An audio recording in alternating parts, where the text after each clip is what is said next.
بسم اللہ الرحمن الرحیم۔ حمد و ثنا اللہ رب العالمین کے لیے ہے جو سب کا مالک اور پالنے والا ہے۔ درود و سلام حضرت محمد صلی اللہ علیہ وسلم پر جو رحمت العالمین ہے۔ السلام علیکم رحمت اللہ وبرکاتہ۔ محترم ناظرین، کچھ لوگوں کا سوال ہے کہ مرغی کے پنجے کھانا کیسا ہے؟ کیا مرغی کے پنجے کھانا جائز ہے یا نہیں؟ اگر آپ کے من میں بھی یہی سوال ہے تو یہ بہت اچھا سوال ہے۔ آپ کو یہ پتہ ہی ہے کہ بڑے جانور جیسے گائے، بیل، بھینس، بکری، بکرا وغیرہ، ان سبھی بڑے جانوروں کا پیر تو لوگ بڑے شوق سے کھاتے ہیں، لیکن مرغی کے پنجے کھانا بہت کم لوگ پسند کرتے ہیں۔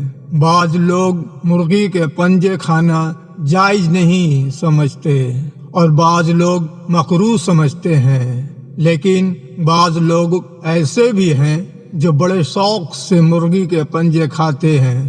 اب یہ جاننا ضروری ہے کہ ان کے متعلق شرعی حکم کیا ہے۔ اس مسئلے کو سمجھنے سے پہلے یہ بات جاننا بے حد ضروری ہے کہ حلال جانور کی کون کون سے عضو ہیں جن کا کھانا حرام ہے۔ تو آپ کو بتا دیں کہ حلال جانوروں کے 7 عضو ایسے ہیں جن کا کھانا مکروہ ہی نہیں بلکہ حرام ہے۔ ان میں پہلے نمبر پر ہے بہتا ہوا خون، یعنی کہ جب جانور ذبح کیے جاتے ہیں تو اس کا جو خون بہتا ہے وہ بہتا ہوا خون حرام ہے۔ دوسرے نمبر پر ہے نر جانور کے شرمگاہ، تیسرے نمبر پر ہے گوبر یا حرام ہے، ان کا کھانا بالکل بھی جائز نہیں ہے۔ چوتھے نمبر پر ہے پیشاب یا پاخانے والی جگہ، پانچویں نمبر پر ہے غدود، اس کا کھانا بھی حرام ہے۔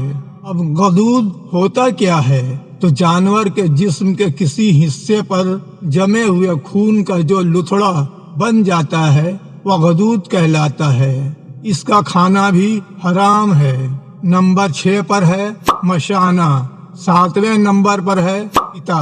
تو ہمیں یہ معلوم ہو گیا کہ حلال جانوروں کے یہ 7 چیزیں ایسی ہیں جن کا کھانا مکروہ ہی نہیں بلکہ حرام ہے۔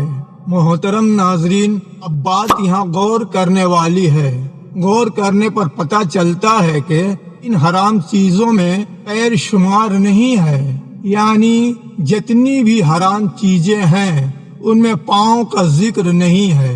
تو پھر کیسے مرغی کے پنجے حرام ہوئے؟ یہ بات درست نہیں ہے کہ یہ کہا جائے کہ مرغی کے پنجے حرام ہیں یا مکروہ ہیں۔ اس بات سے یہ ثابت ہوتا ہے کہ مرغی کے پنجے کھانا بالکل جائز ہے اور حلال ہے۔ اگر کسی کی طبیعت آمادہ نہیں ہے تو وہ نہ کھائے، لیکن جو لوگ مرغی کے پنجے کھانا پسند کرتے ہیں وہ کھا سکتے ہیں۔ مرغی کے پنجے کھانا بالکل حلال ہے، ان میں کسی بھی قسم کی کوئی کراہت نہیں ہے۔ محترم ناظرین، امید ہے کہ بات سمجھ آ گئی ہوگی۔ ایمان اور تحریک کے اس سفر پر ہمارے ساتھ شامل ہونے کے لیے آپ کا شکریہ۔ ہم مستقبل میں آپ کے ساتھ بہت سی اسلامی واقعات شیئر کرنے کے منتظر ہیں۔ اگر آپ میرے چینل پر پہلی بار آئے ہیں تو سبسکرائب لازمی کریں۔ السلام علیکم رحمت اللہ وبرکاتہ۔